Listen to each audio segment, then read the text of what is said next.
Three, two, one. Action. All right, welcome everybody. We're here for episode 27 of our podcast, Untitled ZX. We got another special guest this week. Ryan is with us. Hey, Ryan. Uh, What's going on? Now, you were on one of these episodes already, but I wasn't there. No, he was not on one of these episodes already. You weren't? uh, His first time? This is his first First time ever. and probably Wow. All and right. You're in for a treat. definitely not the last. Yeah. What's going on in your world, Ryan? What have you been up to? So, what's going on for me? I mean, not much really. Same Yeah. old, same old. Okay. Yeah. And Nick, how you been? You got a new car this week. Yes, I have a car that functions now, and well, as you can see, I have a new setup behind me as well. I've stopped using the cruddy bar because I've remodeled this entire room. Now I have nice lit up display behind me and a little tiny Look, table, which looking good. How much of that did you do, Nick? like 20%. About 20%? Nice. Okay. Well, as long Well, as it gets done. Mom and Grandpa and Sam helped a lot, and Jen's boyfriend, who is also named Ryan. Right. Yeah, the other Ryan. Gotcha. who's, All right. who is upstairs right now alongside grandma and both of your children.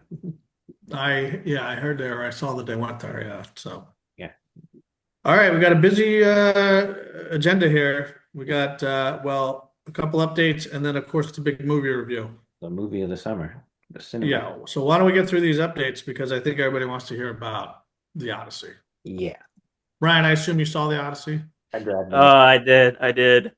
Yeah. Okay. All right, we'll get to that in a minute. I guess first we're gonna start with Batman Part 2 news. A lot of Batman related stuff, but What's going on, Nick? So director Matt Reeves finally posted a sort of camera test for the film where we got our first look at Pattinson in his new suit as Batman. It doesn't look crazy different. The ears are a little longer, more comic booky. It looks solid from the one shot we see, but unfortunately, the one shot we see in terms of its excitement is undermined by the fact that that video also announced that the film has been delayed a fourth time. Oh man, when's it going to now? It's been pushed from its original, or not its original, its third release date was October 1st, 2027. It has since been pushed to February 12th, 2028. Man. And just for like to make it to sort of emphasize how ridiculous this is, its originally announced release date was October 3rd, 2025. It's been Wow. pushed back over two full years since its initial release date. This is at least not a full year this time. It's just a couple of months, but we actually have a reason for the delay. We've learned that Warner Bros. Executives recently test screened J.J. Abrams' first movie since The Rise of Skywalker. It's called The Great Beyond, which was intended to release in November of this year, but supposedly they liked it so much they wanted to get an IMAX 70 millimeter release. So they pushed it back to October of 2027, stealing the Batman's release date, which in turn pushed the Batman back several weeks. I cannot fathom why a J.J. Abrams movie would impress them that much, but you know what? What are you gonna do? How do they get an IMAX print? Like it had to be filmed in IMAX to get a print, doesn't it? Not necessarily. Project Hail Mary was released in IMAX 70 millimeter, but it was shot on digital cameras, so they're able to sort of they're able to almost print, they're able to amplify the footage and print it on 70 millimeter film tape, which there's only going to be a couple reels. There's only, I believe, probably 24 70 millimeter auditoriums in the world. We are lucky to have two within about an hour to 2 hours driving distance from us. Doesn't it sound like an excuse? Maybe they didn't like the movie. They need to fix it and then release it. That's why they're pushing it back a year. I wouldn't doubt that either, but it's Yeah, Warner Bros. They're an interesting company. that seems like a more likely explanation. Means Yeah. it's going to be 6 years between parts one and two. The first film came out in March of 2022. I was a junior in high school when the first film came out. I will have graduated college when the second comes out by almost a Oh, full. for the Batman? Yeah, Yeah. Yeah, I gotcha. yeah. Oh, just Okay. imagine how much story they're gonna put into the movie. It's gonna be Bro, interesting. bro, with Ryan, how are you a Batman? You a Batman fan? I don't mind Batman. you've I seen like What's the his? Joker more. you've seen the first movie, right? You've seen the first I the have, yes. It's kind of ridiculous to think about. Bro, they need to make this like the greatest movie of all time to justify the delay. I mean, I have full faith in Matt Reeves. He is not. I've seen a couple of his other movies too, because he did a couple of the more recent Planet of the Apes movies, Dawn of the Planet of the Apes and War for the Planet of the Apes, which were both excellent as well. So, I mean, I have complete confidence in him, but the fact that it's taking this long is kind of absurd, although I do think part of it was because of DC's change in leadership in late 2022. And it's already filmed, I assume. They're they began filming a couple weeks Hmm. ago, so it's in production right now. It's been filming for Yeah. probably a month, give or take. Okay. Anything interesting about the story or the plot that in this movie we're expecting? There's been rumblings. There's been a lot of rumors. I don't know how much they're actually, I don't know how many of them are true because it's too early to tell, but there's been a lot of speculation on who Sebastian Stan is playing, with people for a while so just suspecting that he'd be playing Harvey Dent, but now it seems like he might be playing the serial killer Victor Zsasz, with Brian Tyree Henry now rumored to be playing Harvey Dent instead. And we're not sure if Harvey Dent will end up becoming Two-Face by the end of the film, since that is Two-Face, but we don't know if he'll go that route. And Scarlett Johansson's now rumored to be playing what sounds like Poison Ivy. Oh man, she's in every movie these days, it seems. Yeah, they cast her, Brian Tyree Henry, Sebastian Stan, another Yeah. named Charles Dance, I think, was cast as originally he was assumed to be Harvey Dent's father, but now it sounds like he might be the leader of the Court of Owls, which is an interesting thing because we've never really seen them do the Court of Owls in live action before, or in a film anyway. Okay. But that could All be. right. That sounds like interesting update. Let's keep going. Still Batman, right? But a Yeah, different we're topic. still on Batman with Lego Batman Legacy of the Dark Knight, which I got way late. The game came out almost 2 months ago, but I got it as part of GameStop's little like pre-owned sale. And unlike the last couple new games I've gotten, I powered through the whole thing in like 5 days. Nice. I mean, it's a Lego game. It's fairly straightforward, easy to figure out, easy to get through. Like Lego games are not particularly difficult. Well, they're not really built, I would imagine, for the advanced gamer. No. Yeah. Although this does take some cues from like the Arkham Batman games, which are like considered like the pinnacle of superhero games. I've not really played them. I played like an hour of Arkham Knight, but that's it. So I have very minimal experience with those games. But this game is kind of interesting because it is an original story, but it's sort of heavily homage. It's sort of every piece of the story is an homage to a lot of the Batman films. So there's references to a lot of the films with certain characters and story beats and sort of how characters are implemented to varying degrees of success. Sometimes it works, sometimes it feels out of place, especially with the way they sort of handle the Joker. I don't really like the way this game does him because like we first see him and he's literally just like 1989 Jack Nicholson Joker to a T in the way he's written. And then inexplicably halfway through the game he comes back and now he's like Heath Ledger Joker to a T, and it's like, okay. Well, isn't that the whole idea of the Lego movies anyway, though? They're just sort of a Lego take on the real movies. I mean, kind of. The Lego Batman movie was more of its own thing that was like, I mean, again, it's sort of like almost a parody of Batman's mythos, but this is sort of, again, a love letter to Batman's mythos. Hmm. Um, Ryan, have you played this game? No, I have not. I mean, the latest Lego game I ever played was like Jurassic Park, and that was like on the Xbox. So, it was, yeah, you know, that came out it's 11. been I still it's have been that game. years since I played a Lego game. Right. So, You play Yeah. Skywalker Saga that one time and then you and I crashed. broke it. Yes, you broke it Crashed. by running through the laser gates in the Darth Maul boss Yes, faster than I you have. before they were able to close to give us the puzzle, and the game straight up just crashed. Mm-hmm. Hey, remind me how you guys met. How'd you guys meet again? We met in a galaxy far, far away. Oh, Okay, yeah. we were in the same first grade class, bro. Wow. So you guys have known each other for like 15 years now. Yep. Yeah, Wow. That's crazy. it is. Okay. Well, what else about this game there Nick? The thing that sort of, again, I feel like ever since Lego Skywalker Saga, they've been sort of shifting the formula of the Lego games because they were very formulaic for a very long time. Like once you've played one Lego game, you can sort of figure out the rest of them because the mechanics are almost identical for like 15 straight years. But they sort of slowed down after like 2019, where they weren't doing, because for a while they were doing like 2 to 3 games a year. It was kind of ridiculous. And then they came to a screeching halt while they were developing Lego Star Wars: The Skywalker Saga, which came out in 2022, and then this game came out a couple, like 2 months ago, so this year. There's been smaller games with other companies, but this particular studio, TT Games, who's been like the primary Lego developer for the last 20 years, has taken more time to sort of experiment and sort of change the formula. And yes, it's obviously more accessible to be sort of kid friendly, easy to get into, but I feel like they've sort of the formula's sort of they're willing to experiment, change it a bit. Like this has a lot of the Legoisms. You collect studs, you build things, but the combat is very like Arkham trilogy Batman, from what I've been told. Like it's a more almost heavy combat.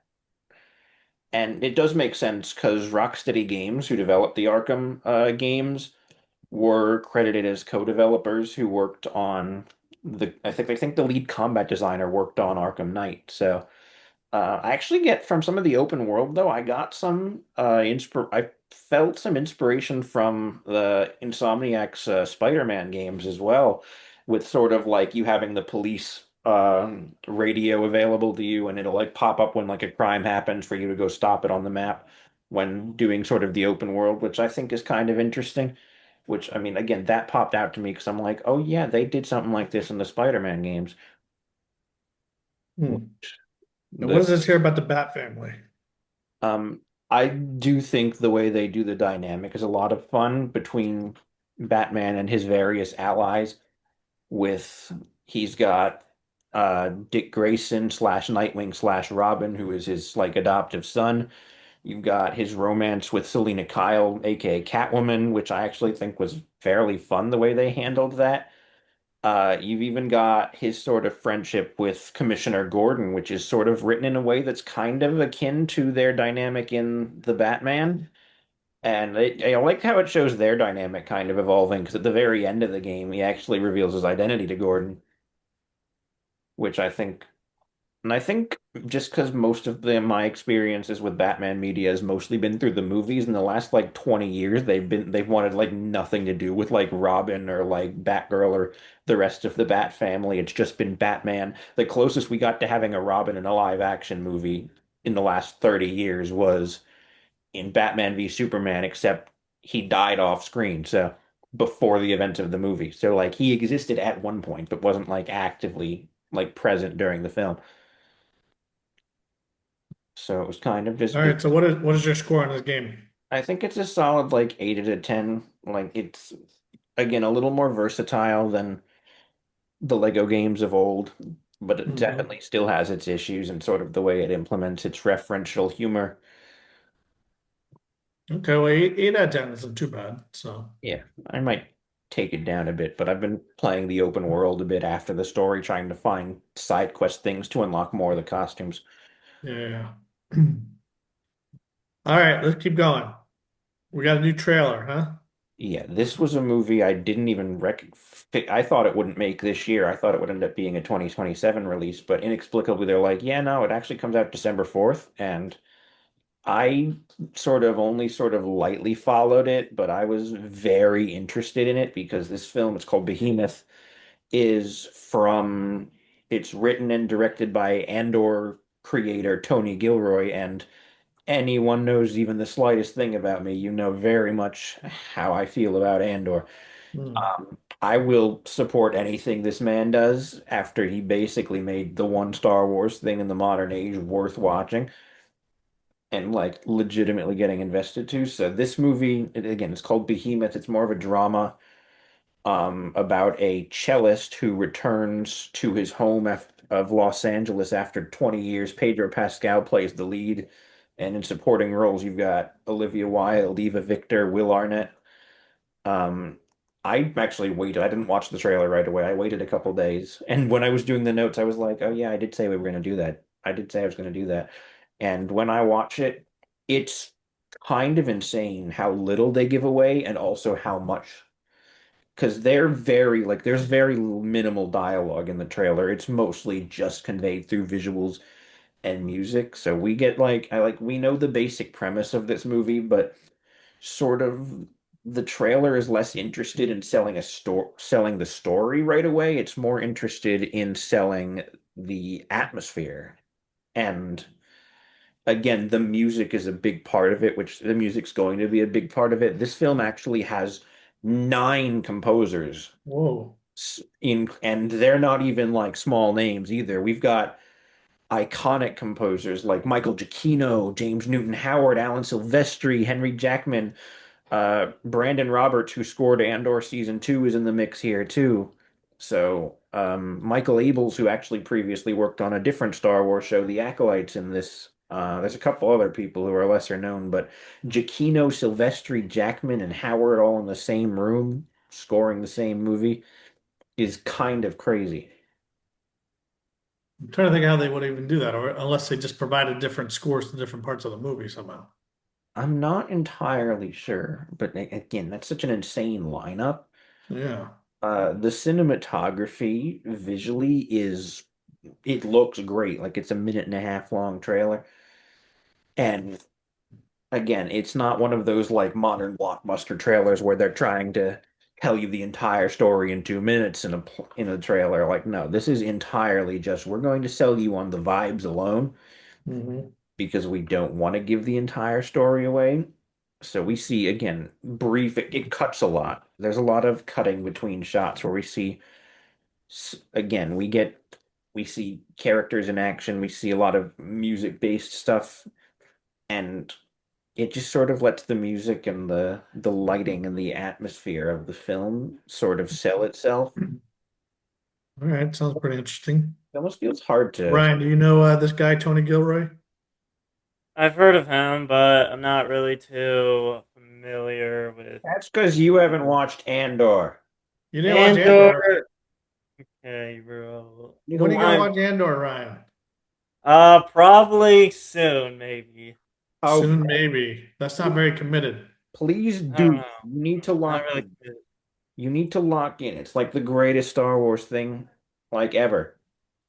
Ryan, you need to watch Andor, and then you come back on the show here, and Yeah, we I can give probably us your might. I review don't of know. Andor. Or when Dune Part 3 comes out, and Bro, then I'm we gonna start bring you back in reviewing. like 2 weeks when we do Spider-Man. I'm gonna bring you back for Maybe. that too. I'm gonna make you come on for that. Yeah. All right. Well, you got to go watch Andor, but Yeah, all everyone. right. Well, this movie sounds like it could be interesting. It comes out in December, you said? Yeah, December 4th. December's a big month between this and Dune, obviously. Hmm. We're gonna have a lot of content this holiday season. You're not gonna have any time to work or go to school. You just have to watch movies. That's the life. Yeah, isn't it? Right? I'll have most of my school done anyway. I'll probably have most of my this is by December, I'll have most of my projects done. Light work. Yeah. This will be easy. Yeah. So. And I make it work before and I always do make it work. All right, well, let's get on to the main focus I think everybody wants to talk about. Yeah. The big movie of the year, probably, The Odyssey. So, The cinematic event of the summer. Uh, I'm ready to talk about this film. all right, Let me just Ryan, you start start. off. I want to hear from you first, Ryan. What do you think? Let me just start off by saying that just the start of the movie, I just see Travis Scott on the screen. Hmm. A war, a man, this, and I'm like, what? Like the biggest artist is on the Odyssey. It's kind of funny that actually, but I, also the cinematography, spectacular. It's just beautiful. Hoyt Like, von Hoytema, great you cinematographer. cannot, Everyone's go-to guy. cannot, can't talk bad about that movie. Like, just mwah, it's beautiful, Yeah. beautiful cinema. What was your favorite part? That's a good Well, question. first, tell me what was the story. Tell me what it was about. So the story actually is based on actually a book, The Odyssey, Trojan Mhm. War. Yep. How they like went to war and like it's kind of like almost like a political movie A little bit, yeah. a little bit, but other than that, then there's Epic the Musical, which is also from the Well, and it's Trojan the whole War. story of how he gets home, right? I think. Yeah, the whole story, how he gets home, how he fought all these gods that are trying to kill him, basically. Um, They toned the it's gods back a bit, though. They didn't have them as physically present as the original it story. really Like Poseidon and Hades never like physically appear, or even Zeus.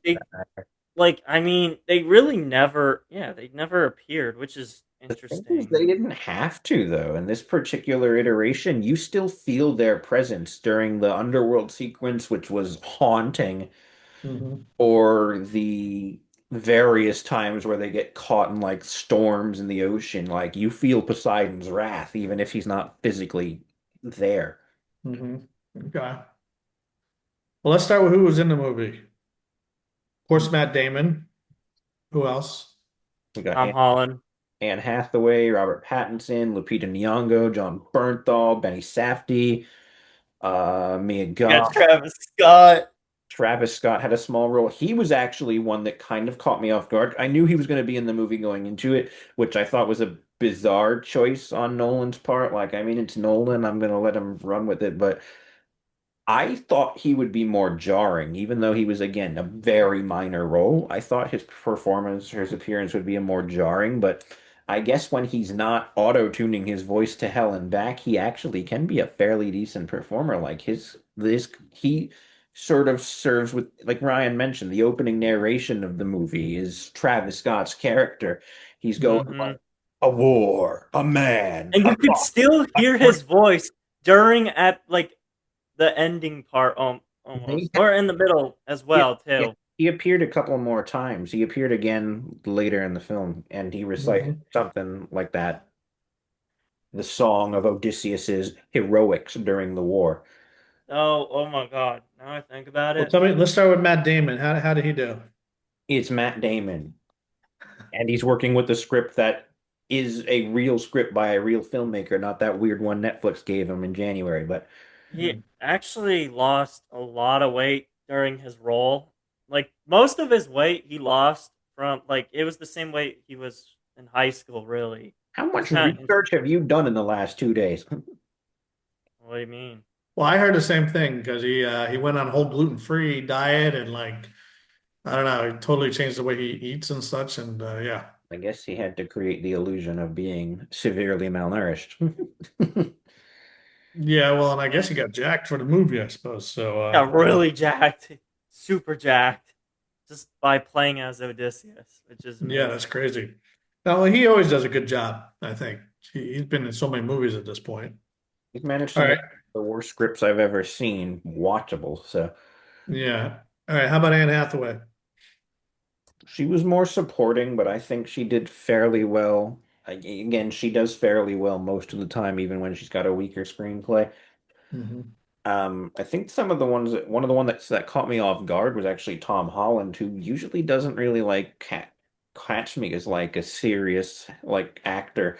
I Yeah. vividly remember hearing stories where he talked about how this movie was an eye opener for him because he's so used to working on Marvel movies where they just don't finish the script before shooting.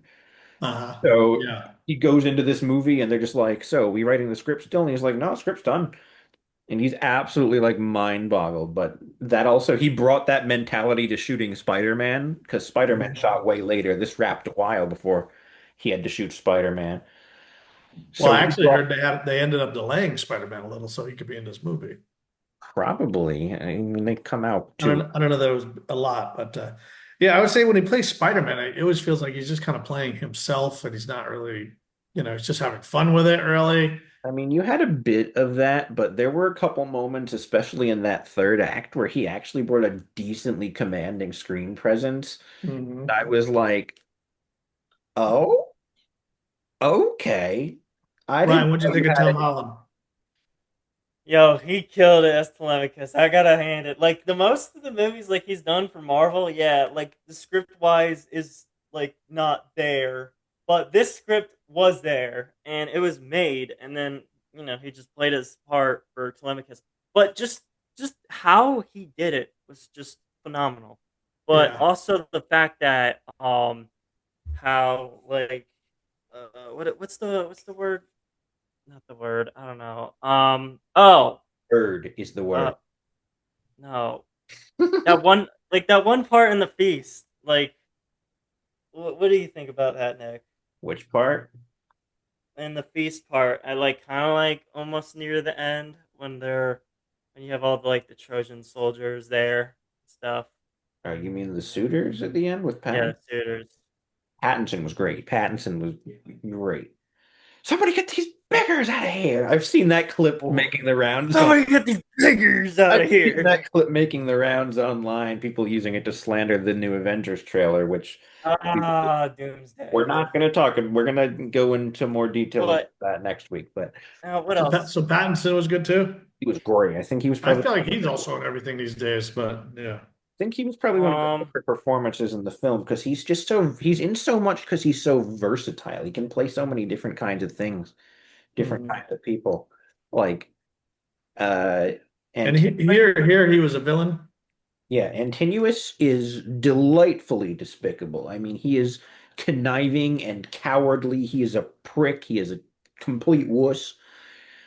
He's a prick who talks all, he's like the all bark, no bite. Like he talks big game, but then when it comes to actually time to prove how great he is, he just chickens in the corner and makes his little cronies do all the work for him. Hmm. it's actually interesting how what is it that Tom Holland was kind of scared what kind of actor he's gonna deal with, but until Robert Pattinson came along, he was like, "Oh yeah, this is my comfort blanket." So he Yeah. just I went love how along with it. Pattinson said he'd only be in. I love how Pattinson said after the Batman, he's like, "Yeah, I'm gonna have time to do a movie or two before this." 12 movies later. Yeah, he's in everything it seems. So. All right, and what about Benny Safdie? What has he been in something else that I know him from? He's more of a director than he is an actor. When he acts, it's usually in supporting roles. He didn't actually do Mhm. much acting. He just sort of aura farmed, but as Agamemnon. But I did like his little brief performance during the underworld sequence. He's again more of a director. He is one of the two Safdie brothers. Him and his brother Josh are directors. They directed together for a while. I think they did Uncut Gems before they split.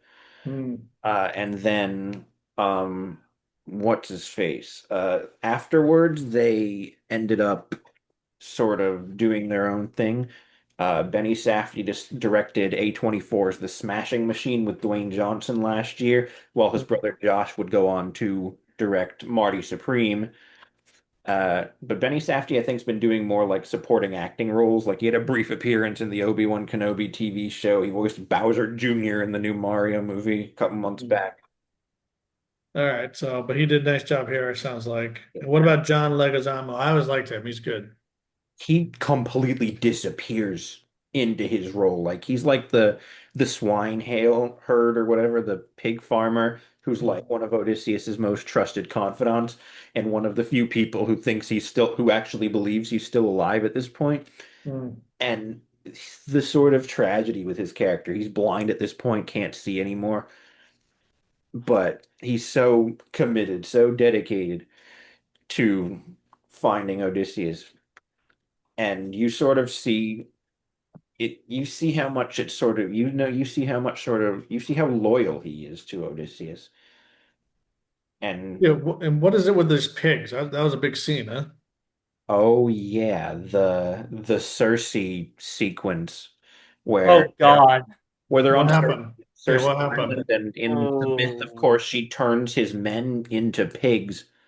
The Oh. way they did it is straight up freaking body horror. Like It the was way so. It was so. Oh my God. I just seen that on day one on the screen. So I what was happened? like, I mean, what was it that was crazy?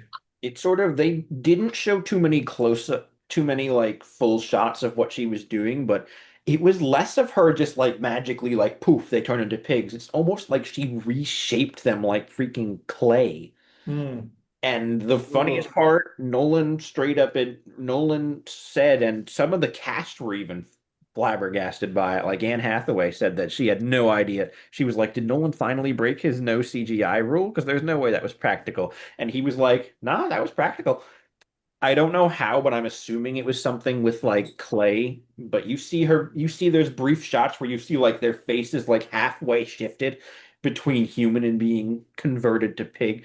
Like again, it's like she almost But remolded it almost people like looked like CGI. Like it was so hard to believe that was practical. it's Nolan. But Oh, he's gonna find a way. I would assume it was something with like clay of some sort, probably like the hit film Clayface in theaters October 23rd. even if the Cyclops scene, like that almost looked like CGI, like the whole like human figure and The everything. Cyclops was practical though. They built a full like 10-foot tall animatronic. So that was an animatronic, the Cyclops. Yeah, that's pretty crazy too, right? Humongous thing. Um, Tell me about the music. it's Ludwig Göransson. It's great. He's always great. I smell a fourth Oscar. I smell Oh, two Oscars in wait, a row for him. this is a good time, but at the very end, when Odysseus has his bow as Penelope was walking away, he just like he as he tries to trick the people, he just bends that bow, and then when he plucks it, you hear a certain tune. That tune was actually a Easter egg from Epic the Musical that they used, kind of, but it was like similar. Hmm. It's Did he pretty not much. use an orchestra? I saw something about like there's no orchestra for this. No, he used smaller groups because they used more old school instruments to sort of recreate the the musical style of the era a little bit, and you can sort of tell. That's the thing with Ludwig, though. He has a knack for using wacky, funky, abnormal instruments in an attempt to sort of capture an aesthetic that's sort of Hmm. demanded of a certain era. Has he worked with Nolan before? Yes, they Nolan worked with Hans Zimmer up until Dunkirk in 2017, where they had a big falling out, and Ludwig has been Nolan's go-to guy since Tenet in 2020. He actually his second Oscar was for Oppenheimer. Hmm. Okay, got His it. because he's got three Oscars, Ludwig. He's got his first one was Black Panther, his second was Oppenheimer, and his third was Sinners. And now four, maybe. And I listen. He's still young, from what I know, too, right? He's maybe in his early 40s. Yeah, he's got a long way to go here. Yeah, and again, three Oscars at his Why age. did Nolan get tired of Zimmer? Because Zimmer just does everything the same way.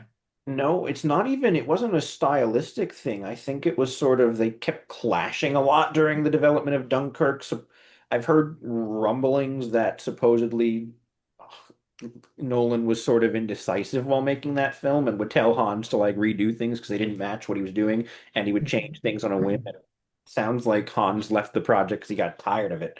Got it. Yeah. Okay. Now he doesn't have Hans Zimmer. Hans Zimmer now works with Denis Villeneuve more than anything. Did we talk about Elliot? Is it Ellen Page? Elliot Page. Elliot Page. Yeah. Elliot Page, I have not seen him in much, but he was only a supporting role here, but the scene in the underworld, his sort of performance confronting Odysseus about the lie he told him at the Trojan War, because Elliot Page's character, the soldier Sinan, was the one who was outside the horse who told them it was a gift, but he didn't know that the other soldiers were inside. Got it. Okay. And then he died telling the Trojans, that the horse was a gift from Athena. And Okay. there you see sort of the haunted like specter of Sinon confronting Odysseus when they had end up having to travel through the underworld and sort of Yeah, that's awesome, huh? confront him about the lie. And that's where you see Agamemnon turn up again. Because Agamemnon did get home after the war, but immediately got assassinated by his wife because he murdered his child. Okay. All right. So the underworld part was cool. Yeah, insane. Wait, as it's funny because like when all of them were like summoned and all those dead like zombies, it's just like it reminds me how every island a problem has happened, they always run back to the ship. Yeah, that's They usually go how. on an island, run back, go on, Yeah, run back, run back. basically how the entire Odyssey goes. The entire movie. One thing Oh, I So sort of what is the lesson here? Isn't there a lesson in the Odyssey here? It's supposed to mean something to whoever sees it. um, What did you guys get out of it? What's your lesson? lesson is, uh, war is bad. yeah, never do war, and Okay. never, never try to kill a goddess son or something or He whatever. don't Did you pick. hear anything about that? Each of the things that he faced, all the different demons or whatever, the Cyclops, etc. They all represent something you face in your own life. They're Yeah, all meant to face, they're face a virtue or a decision that everybody has to face. Age, face dying, you face the truth, whether you tell the truth or not. You're making choices between family and your men. Did you see any of that? I think the thing that's ended up standing out sort of to me is at the very end of the film, Odysseus has this monologue where he talks to Penelope, but in disguise, and he Mhm. insists that Odysseus she knew is gone because of that war that was entirely pointless to fuel Agamemnon's ego. They sacked Troy, they infiltrated a sleeping city and killed its people, not just soldiers, civilians, Mhm. innocent people. And you sort of he has a realization where they speak throughout the film of the sea people who are going to come and invade them, and they're not going to be able to do anything. They're just going to attack, and it's going to be nothing they can do.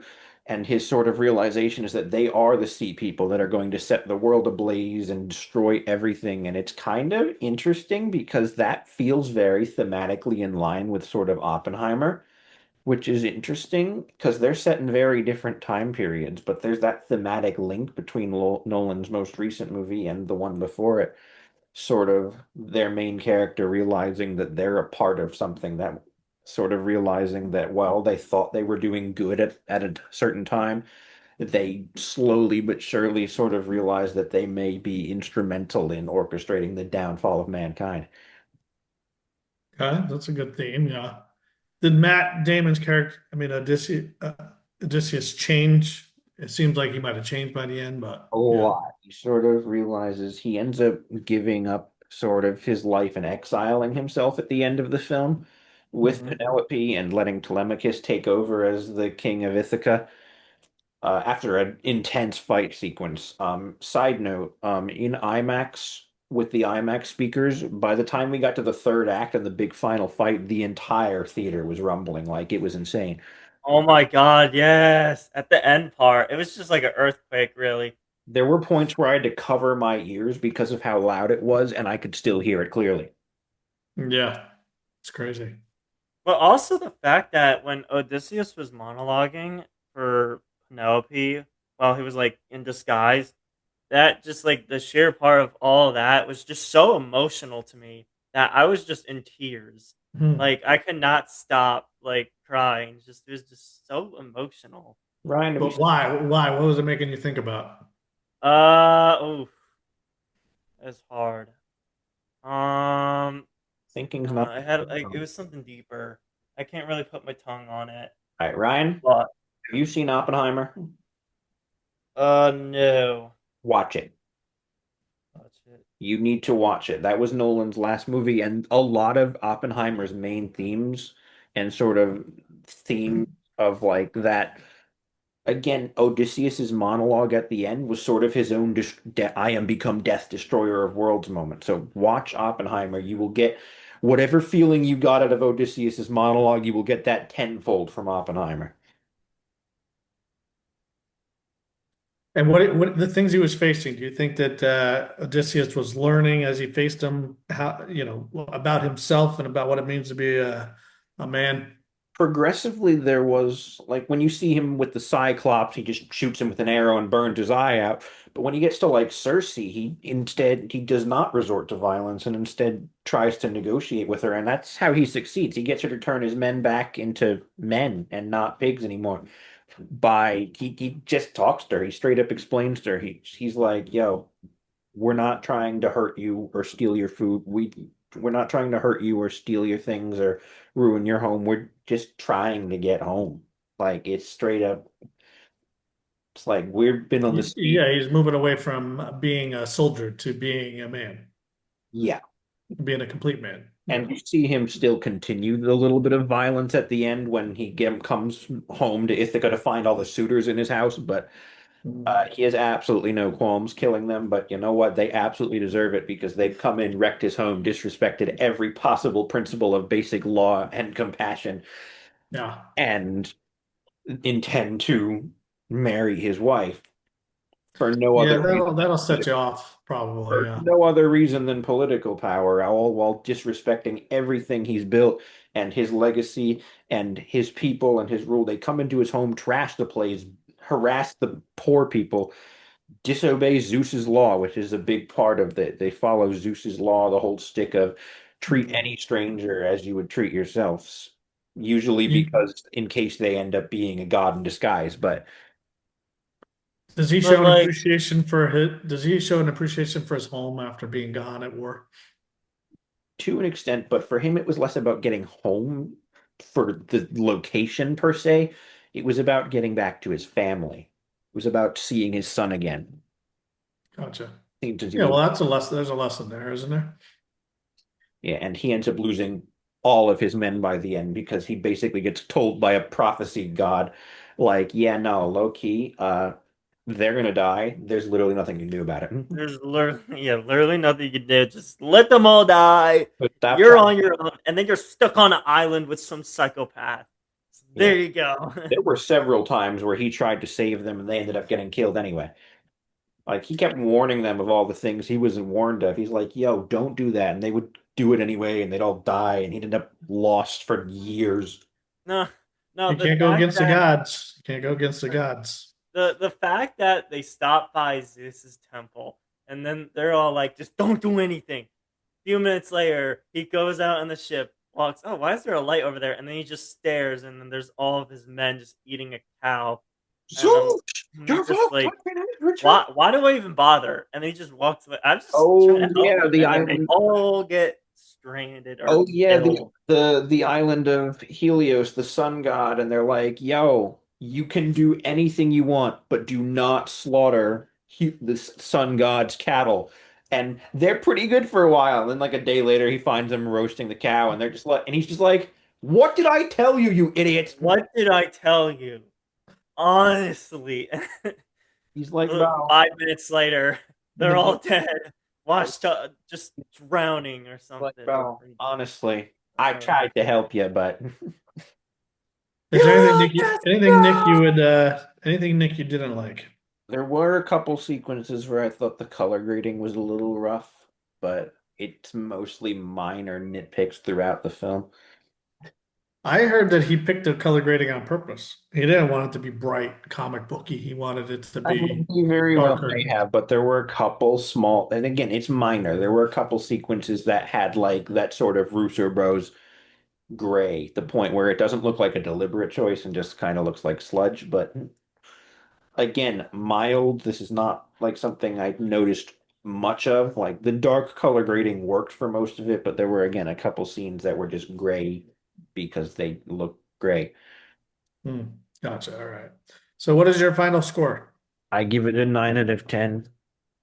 Okay. How do you rank this in Nolan's movies? Where would you put Uh, it in his Probably movies? my third favorite after Oppenheimer and Interstellar. I've only seen six of his, and three of them are the overrated Batman movies that I don't really care about that much. All right, number three. All right, Ryan, what do you think overall? What score would you give it? I will give it a 9 out of 10. Yeah, You're stealing my. Yeah. and you can't judge the movies because you haven't seen Oppenheimer, so Well, you yeah, can't that's scale it until true. you see all of his movies. So, That's true. Well, I haven't seen all of them either, but I've got a point of reference. have you seen Interstellar, Ryan? I have Okay, you would put this behind or above Interstellar? behind. Yeah, Okay, yeah, Oh, that's wait, hold on. better than Interstellar or worse? Yeah, way better than Interstellar. Hmm. Odyssey better than Interstellar all the way. What? Yeah. Okay. All right. That's a good debate. All right. Anything else, Nick, on the Odyssey? Um, no, I think that about covers it. All right. Great movie. I got to get to see it. I was trying to see it this weekend, but it just didn't work out. So, Yeah, drag Frank with a drag. No, you can bring Audrey. I'm sure she'll be fine in an R-rated 3 hour long movie. yeah. I don't know. Make grandma watch it. She's been talking about it too. Yeah. I'd like to, I need to go see it. So, yeah. Yeah. All right. What do we got for next time, Nick? This is kind of an odd one because there's nothing huge coming out next week. We've got a gap week, but they're doing, if you've ever heard of the musical Hades Town, they're doing a filmed version of it they're releasing in theaters, and we're seeing that Friday. Me, Mom, Jen, Sam, and Emily's coming too, apparently. Um, that's Friday, and this is the Broadway cast. I've actually seen the actual West End version of the show when I was in London a couple years ago. Um, so I guess it'll be neat to compare because I've listened to a couple of the Broadway versions of the songs, and I do not like the guy who plays Hermes on the Broadway version, but the lady who plays Hermes in the West End version was like great. So All right. Well, that'll be good to hear and see how it goes. So, played off the audience really well though. So like I guess it'll be a little bit different because you're not physically there. The lady who played Hermes in the West End version played off the audience really well. Like mhm. Well, when it's live, it's a whole different thing. Whenever you put that on film, it's not the same as being at the show but live. it But it does have the little bit of an advantage because they think the thing and there was a movie that I watched a couple last year where one of the characters made a point where they're like the difference between movies and stage is movies you can get up close, you can see the person's facial expressions. In a live show you're in the back row, you're not seeing the close up, you're not seeing you're not well, seeing that's true. You can certainly see better, but I there's feel like pro the sound is different. yeah, Yeah. there's pros and cons to both. Yeah. And not only that, but next week's episode, we've got San Diego Comic-Con this weekend, so we're going to get lots of news, big announcements, and y'all know we're covering it. We're covering everything except for not every. It's probably going to be more news than the review. I think the news will end up being the bulk of it. Particularly, we're going to focus a bit on Marvel and their questionable future, especially with the recent release of the Avengers Doomsday trailer yesterday, which we didn't think was going to happen until this weekend at Marvel's Comic-Con panel, but they just randomly dropped it yesterday. All I didn't right. squeeze it into this episode because we've already got a lot here. So All right. Well, that sounds great. Well, Ryan, thanks for joining us. Thank you for having me. It was a Yeah, pleasure. come and back anytime you want. Although I you got to go watch more. You got to go watch Oppenheimer first. And what was the other one you got to watch? Andor. Andor. Or Yeah. Andor. You got some Gonna homework to watch a do, but then when you're done with your lot, homework, come back.